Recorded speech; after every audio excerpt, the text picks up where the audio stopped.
All right, oh, you're good. Let's talk about this morning, the energy to start practice. And for you, it was really getting the guys fired up, and it was the most energy I think I've seen out of the guys from the get-go of practice.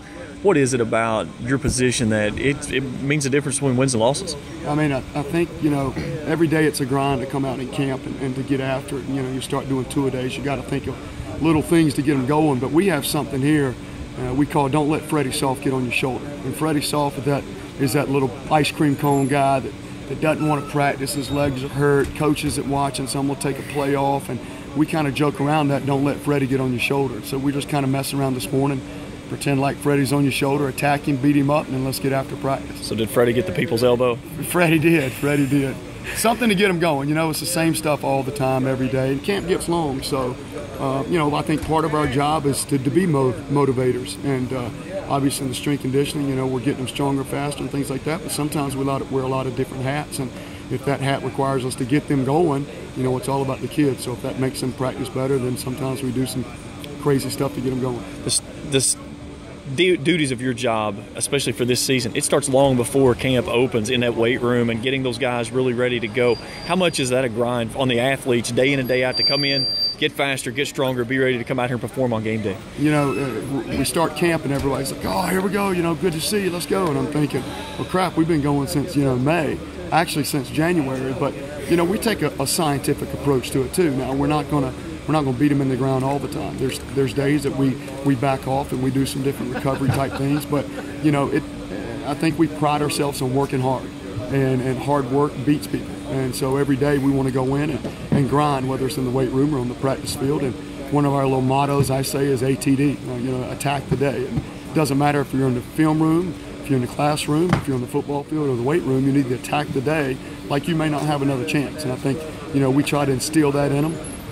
And grind that in them starting in the off season. That's January, February, and take it through spring ball. And then when summertime comes, that's our busy time. That's the time that we train them hard, and we believe that we can beat people in the fourth quarter because of the things we do in the summer. You talk about the fourth quarter, it kind of leads me right to my next question. You have two roles in your title, strength and conditioning, and so many people look past the conditioning side, but it's not just being fast, but it's also being able to take care of your body and get it recovered for the next time to go. Yeah, I mean, we're obviously in the summer we run a pretty good amount, and we lift a lot. We're 4 to 5 days a week. Towards the end of July or the beginning of July, we're running 3 days a week, and we go hard because you got to get your body ready for what you're doing out here. But as far as camp goes, things like that, we're stretching these guys prior to coming out to practice. We're making sure they drink plenty of fluids. We're going out with fluids out here.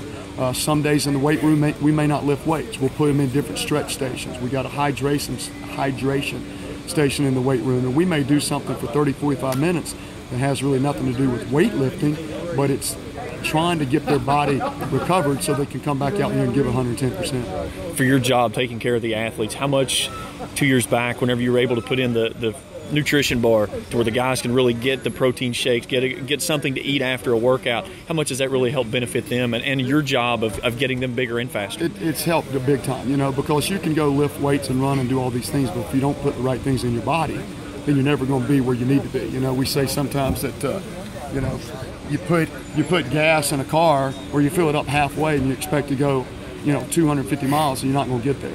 So your body is just like a machine. You got to take care of it. So from the nutrition shakes to hydration to feeding them to get the new rule that allows us to do that, it's all a process to help them become better. And when they buy into it and see the benefit of it, it makes it a lot easier on everybody.